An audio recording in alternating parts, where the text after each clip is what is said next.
J'ai été mauvaise langue. Bibimbap, donc classique de la cuisine coréenne. Mais c'est excellent ça. Oh, c'est vraiment beau. Kamsamida.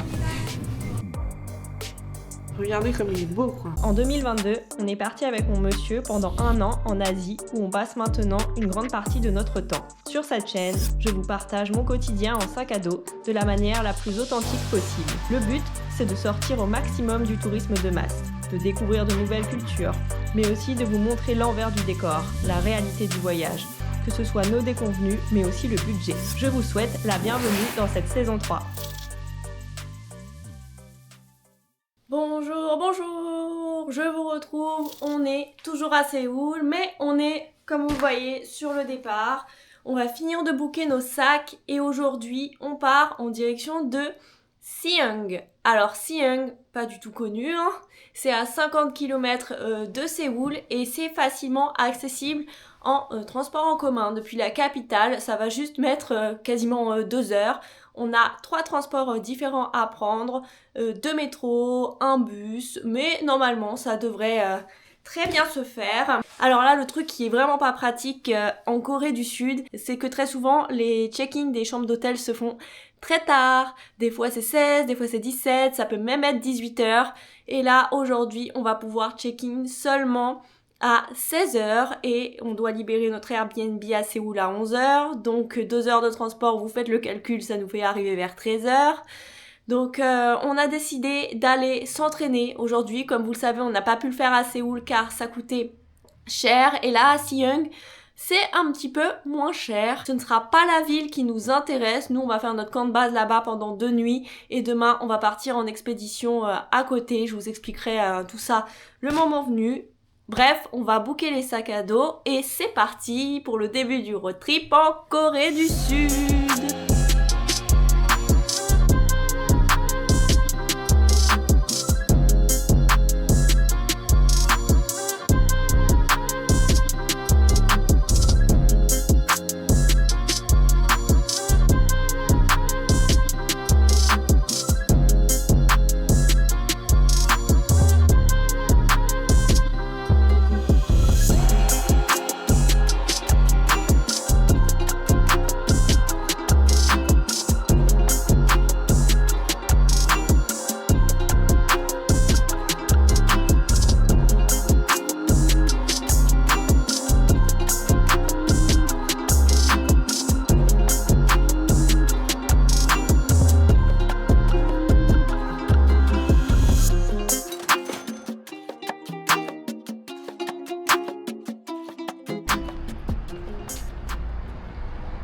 Donc là, comme souvent en Corée, on arrive dans une rue entière d'hôtels et de motels. C'est la raison pour laquelle souvent on a les chambres plus tard en Corée, c'est que la grande majorité des hôtels, dans notre gamme de prix en tout cas, sont en fait des motels. Donc la différence c'est que, vous vous en doutez, je vais pas vous faire un dessin, mais il n'y a pas que ça, c'est aussi que les jeunes Coréens se retrouvent dans des motels pour pouvoir se voir et passer du temps ensemble parce que en Corée on vit jusqu'à tard chez papa et maman et ça se fait pas du tout d'avoir un appartement tout seul, etc. Donc à partir du moment où en fait ils sont dans la vie active, il faut qu'ils attendent souvent d'être mariés pour pouvoir habiter avec leur conjoint. Donc pour passer des moments à deux, ils louent des chambres d'hôtel. Dans ce genre d'endroit, souvent on peut louer des chambres à l'heure. Et c'est pour cette raison du coup que quand vous louez une chambre classique pour le soir, pour dormir quoi, vous pouvez l'avoir que tard. Alors c'est pas parce que c'est un motel que c'est spécialement bizarre ou glauque ou quoi. Il y a des motels qui sont tout à fait normaux comme des hôtels classiques et vous vous rendez même pas compte. On a passé 5 semaines en Corée, on a déjà eu des motels, alors certains qui étaient un peu glauques, je vais pas vous le cacher, mais d'autres qui étaient tout à fait normaux, il y avait rien de bizarre, on se sentait pas mal à l'aise ou quoi, donc ça dépend vraiment des établissements que vous choisissez. Eh bien on a trouvé juste ici et vous voyez là à côté par contre il y en a des beaucoup plus glauques entre guillemets où c'est clairement marqué motel. Le nôtre ce n'est pas le cas mais ça a l'air plutôt bien et tout neuf. Eh bien j'ai été mauvaise langue, on a eu la chance, c'est vraiment très bien pour le prix, on paye un peu plus de 26 € la nuit Bon, la vue est pas ouf, hein. On a une vue sur tous les hôtels, tout ça, mais on a une grande fenêtre, c'est bien lumineux. Le lit a l'air très bien, c'est bien équipé. Franchement, pour le prix, c'est vraiment très bien. Hop, la vue. Et puis bah par là, la salle de bain qui est vraiment pas mal aussi.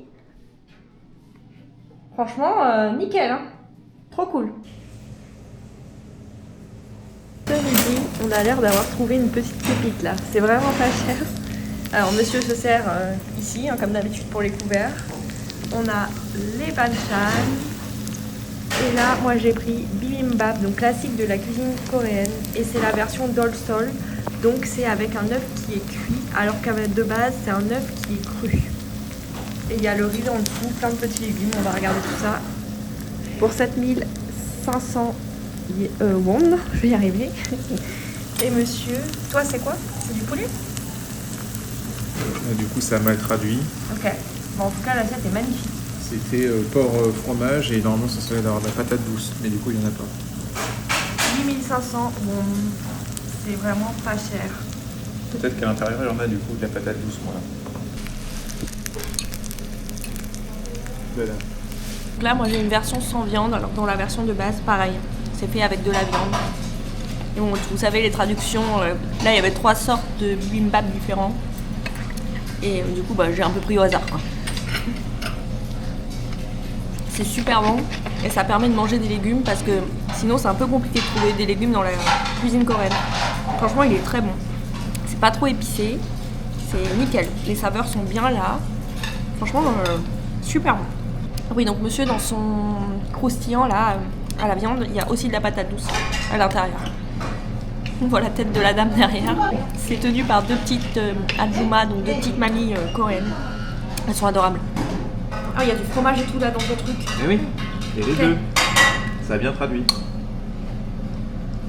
Toi, ça traduisait qu'il n'y avait pas de porc dans le tien. Ah bon? Ah ouais, c'est vraiment bon là. Bon, on va revenir là les gars, c'est sûr et certain. Trop bon.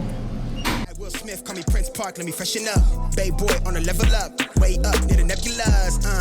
I'm never copping a chain, cause I see it all through the frames. And I leave it all on the pages, feeling like they want me locked in a cage. They want us all on that fake shit, but I'ma go all the way A with it, cause I don't feel all the way safe here. Nah, spray the champagne, shower up in the air. Stunner goggles, what the fuck is a fluke? Untamed, and she wild off the goose. Ghost ride, bitch, I come through the roof. Fuck 12, cause they all on my tail. Hella wild, and I break all the rules. Chill, chill, bro, you way out of line. Yeah, I know it's a mood. Nouvelle journée sous le soleil de Corée du Sud. Là, on est au niveau d'un arrêt de bus. On va prendre le bus pour aller en direction de l'île de Daebudo. Donc c'est pour ça qu'on loge à Siheung parce que y a un bus qui y va en 40 minutes. Il y a plein de petits îlots là dans le coin sur cette côte ouest. Et donc on en a sélectionné un pour faire une petite randonnée d'une grosseur dessus. En sachant qu'on va faire vraiment une toute petite partie de l'île. Pour se déplacer en Corée du Sud, Google Maps ne fonctionne pas. On utilise leur application qui est en anglais qui s'appelle Naver. Donc Naver, en gros, ça fonctionne comme Google Maps. Vous avez les horaires qui sont notés, les arrêts et le temps que ça met avec les différents stops. C'est quand même plutôt bien fait. Après, attention, ça ne fonctionne qu'à Séoul et dans certaines villes. Donc là, on n'est pas très loin de Séoul, donc ça fonctionne bien.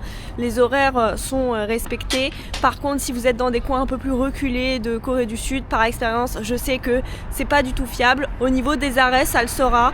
Par contre, au niveau des heures, pas du tout. Oui, vous ne pourrez pas vous y fier. Non, mais quand ils apparaissent sur Naver, c'est bon. Oui, parce qu'en fait, là, on le voit, le bus se déplacer sur la carte. Et on sait où il est, on sait dans combien de temps il arrive. Donc quand c'est comme ça, c'est fiable. Mais par contre, quand il n'y a rien de noté, il y a juste une horaire de données. Vous ne voyez pas le bus, vous ne voyez pas où il est. Là, par expérience, on sait que ça sent mauvais. Mais normalement, aujourd'hui, ça devrait bien se passer.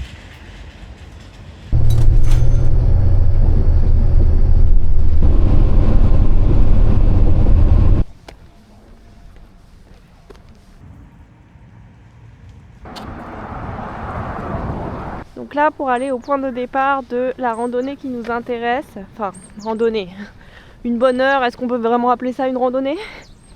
Une petite rando, une petite balade, on va dire. On doit marcher 1,8 km depuis l'endroit où le bus nous a déposés.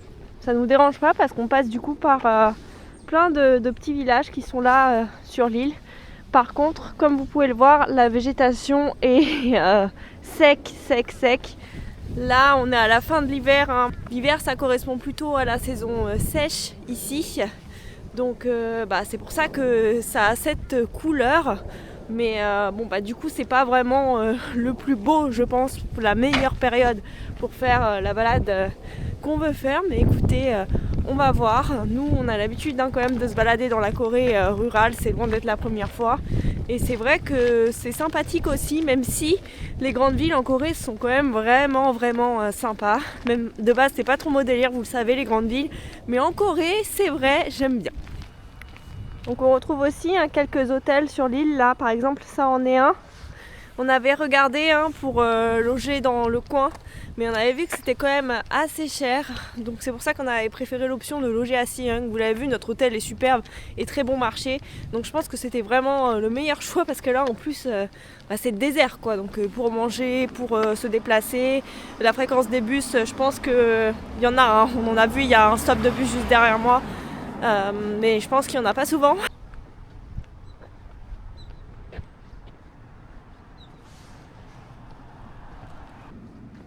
Un peu partout sur l'île, on voit des stands de vente de raisins un peu partout. Et là, elles sont vides, mais il y en a où c'est rempli. Et on a vu aussi pas mal de vignes et ils font du jus de raisin. Ça a l'air d'être vraiment le truc du coin. Et on commence à apercevoir la mer. Ils se sont fait plaisir en tout cas sur la forme des hôtels.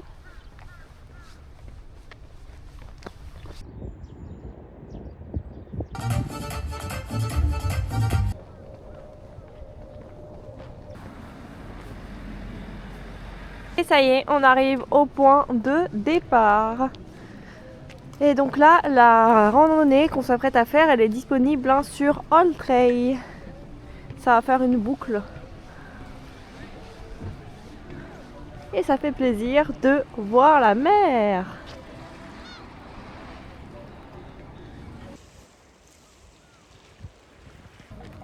Là, on est ici et on va suivre la côte par là, tout au bout et revenir de l'autre côté.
de retour à Siheung et il est 16h, c'est l'heure du goûter. On a trouvé une boulangerie là, juste à côté du restaurant où on va tout le temps et on va évidemment retourner ce soir. Donc c'est parti, on va tester. Mais ça a l'air d'être super bon. Oh, c'est vraiment beau. Ouais. C'est quoi ça? Chocolat.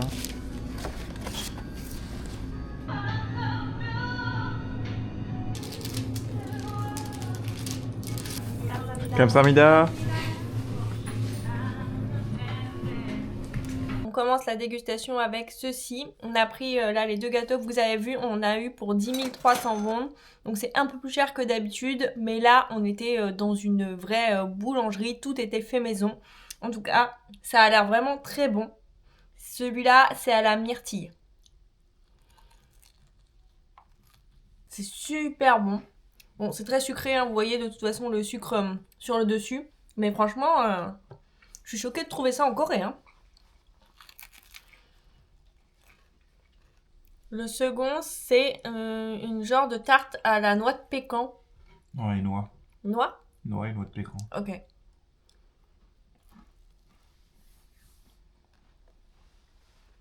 Mais c'est excellent ça.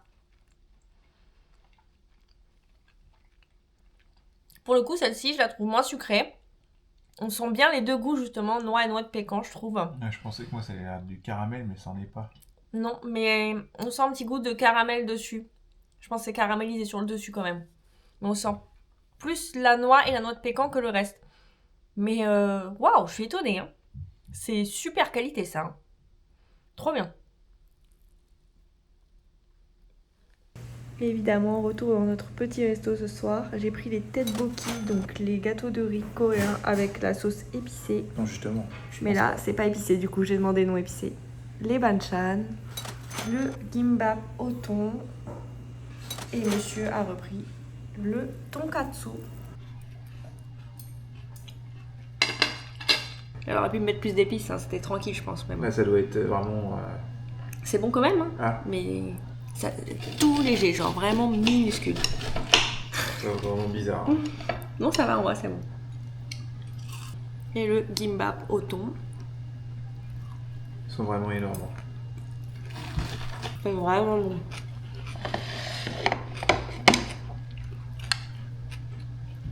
Regardez comme il est beau, quoi.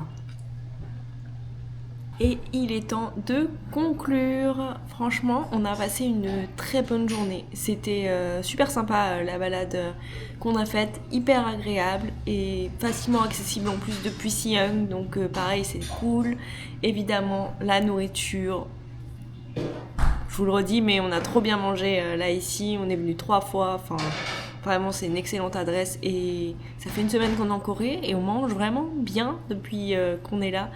Donc on se réconcilie petit à petit avec la cuisine coréenne et ça c'est vraiment cool aussi parce que c'était pas dans nos coups de cœur niveau cuisine en Asie. Donc ça fait plaisir, on espère que ça va continuer comme ça, mais il n'y a pas de raison que ça change. Moi je vais donc vous laisser ici et on se retrouve dans le prochain vlog.